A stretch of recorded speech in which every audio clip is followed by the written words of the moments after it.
Hi students, आज की video में हम लोग डिस्कस करेंगे कि distance between two parallel lines कैसे निकाली जाती है इन 3 डायमेंशनल ज्योमेट्री। इस वीडियो को ध्यान से सुनिएगा, ये आपके हर एग्जाम के लिए इंपॉर्टेंट है। हम नाम नहीं ले रहे हैं, कोई भी एग्जाम दोगे इसके क्वेश्चंस जरूर आएंगे। तो स्टार्ट करते हैं बच्चों। पैरेलल लाइंस में अगर लाइन के पैरेलल के वेक्टर की बात की जाए तो वो सेम होते हैं। तो ये मान लीजिए आपकी फर्स्ट लाइन है और इसकी इक्वेशन है R vector equal to A1 vector plus lambda times B vector. Okay, और ये सेकेंड लाइन है, इसकी इक्वेशन है R vector equal to A2 vector plus mu times B vector. ये अगर दोनों सेम है तभी हम लोग डिसाइड करेंगे कि ये लाइन आपस में क्या है, पैरेलल है। बिल्कुल सही, हम लोगों ने पढ़ रखा है ये ऑलरेडी। अब आप क्या करिए, इसके कोई भी ऑब्वियस पॉइंट से लाइन परपेंडिकुलर डिस्टेंस निकाल लीजिए, और ये हम लोगों ने ऑलरेडी पढ़ा हुआ है। ओके, कैसे?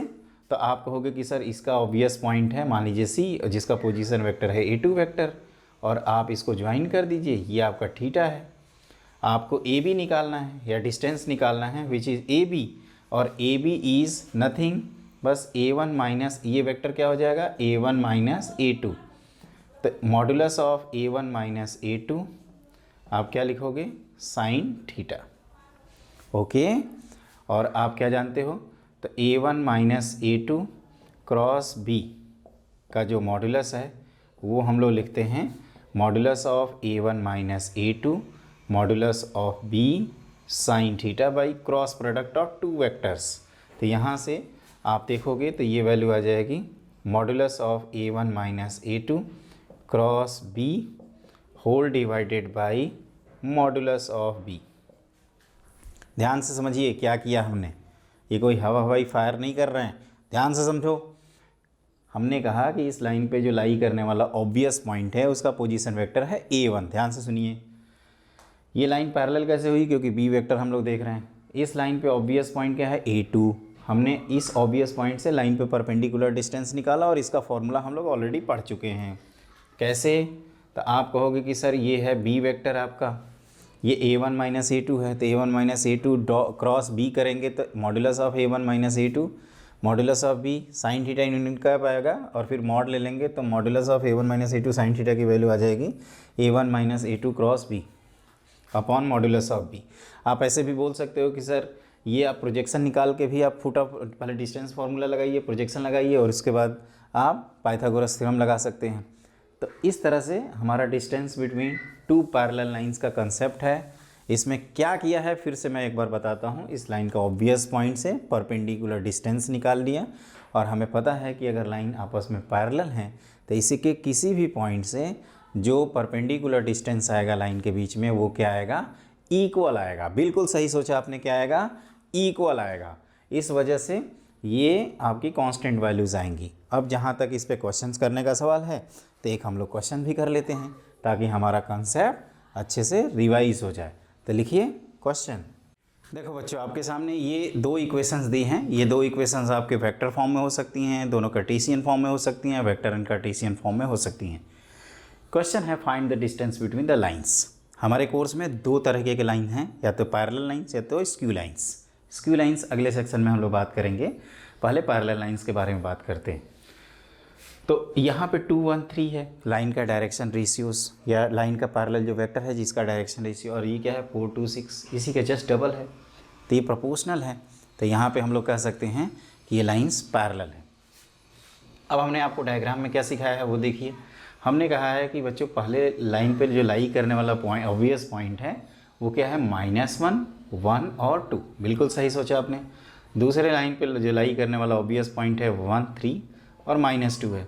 तो ये वेक्टर जनरेट कर लेते हैं, और उसके बाद ये B वेक्टर हमें पता ही है, कोई भी B वेक्टर लिख दो, और ये लाइन, ये डिस्टेंस D।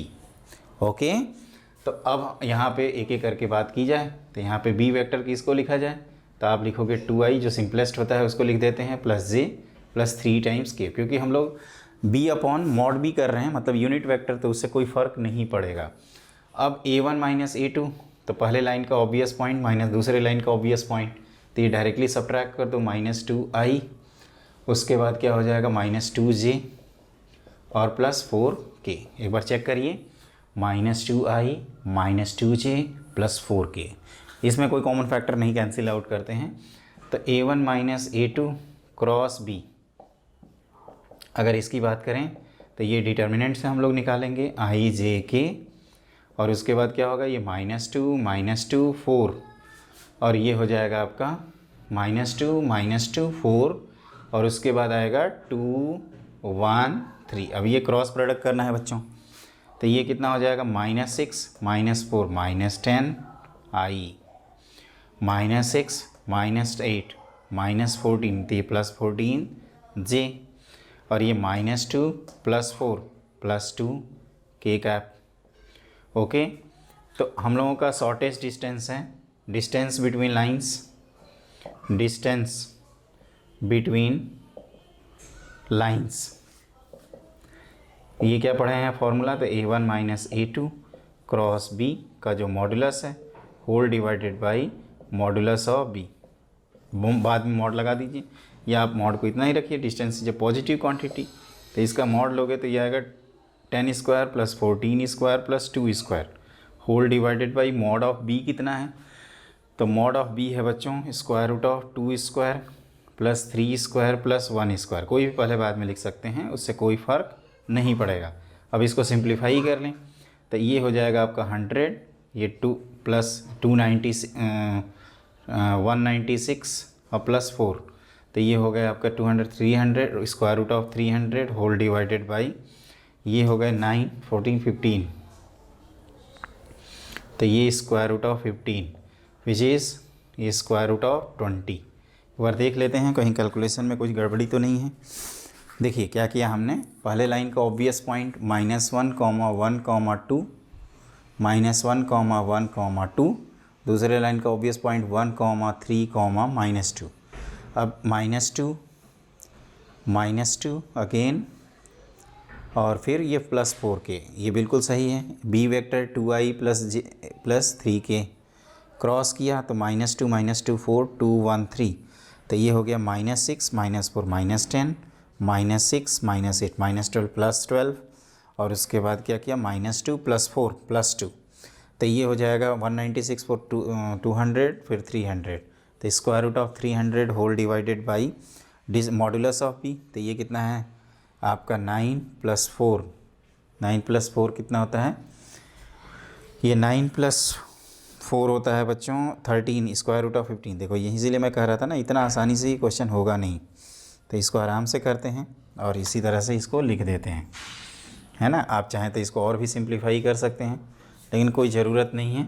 आप चाहें तो इसको ऐसे लिख दो 10 टाइम्स स्क्वायर रूट ऑफ 3/14, है ना, इस तरह से आप लिख सकते हैं इसको। तो वो कैलकुलेशंस का ध्यान रखिएगा, मुझे लग रहा था कि हमने कुछ गड़बड़ किया है। तो 9 + 4 होता है 13 + 1 14 होता है ना कि 15, वो जो मैंने स्टार्टिंग में 15 लिखा था वो गलत है। तो कुल मिला के बच्चों इसमें हम लोगों को ये इंस्पायर्ड होते हैं इस क्वेश्चन को देख के कि ऐसे जब क्वेश्चंस आएँ तो इत्मीनान से आप कंसेप्ट का यूज़ करिए। हम आपको बार बार कहते हैं concept is the very very important key factor of to crack any question in the examination. अब फॉर्मूला ये है ए, हम फॉर्मूला बी लगा रहे हैं तो फिर कैसे क्वेश्चन सॉल्व होगा। ये तो हमारी मजबूरी है कि हम वैसे भी क्वेश्चन तो सॉल्व कर नहीं पाएंगे। क्वेश्चन सॉल्व करने के लिए क्या ज़रूरी है, तो इसमें क्या करोगे, पहले पहचानोगे कि कैसे डिस्टेंस बिटवीन पैरेलल लाइंस पहचानी जाएगी। तो आप दोनों का पैरेलल वेक्टर देख लेना, दोनों का पैरेलल वेक्टर अगर आइडेंटिकल है तो लाइंस पैरेलल हैं, और लाइंस जब पैरेलल हैं तो लाइन को प्लानर भी होती हैं। तो हम लोग क्या करेंगे, फर्स्ट लाइन के किसी भी ऑब्वियस पॉइंट से सेकंड लाइन पे परपेंडिकुलर डिस्टेंस निकाला जाएगा। तो उसी का फॉर्मूला डेवलप किए हैं, A1 - A2 vector cross B vector whole divided by mod of B vector. A1 - A2 निकाला जाएगा, फिर B वेक्टर के साथ क्रॉस किया जाएगा बाई डिटर्मिनेंट मेथड, फिर मॉड निकाला जाएगा अपॉन मॉडुलस ऑफ B। तो बच्चों इस वीडियो में हमने सीखा, इस लेक्चर में कि इस सेशन में कि कैसे डिस्टेंस बिटवीन पैरेलल लाइंस निकाला जाता है। मुझे उम्मीद है आपको ये वीडियो ज़रूर पसंद आया होगा, और ऐसे वीडियोस आपको हमेशा मिले उसके लिए चैनल को लाइक करिए, शेयर करिए, सब्सक्राइब करिए और अपने दोस्तों को भी बताइए। जल्दी मिलते हैं एक नई वीडियो के साथ, एक नए कंसेप्ट के साथ। Have a great day.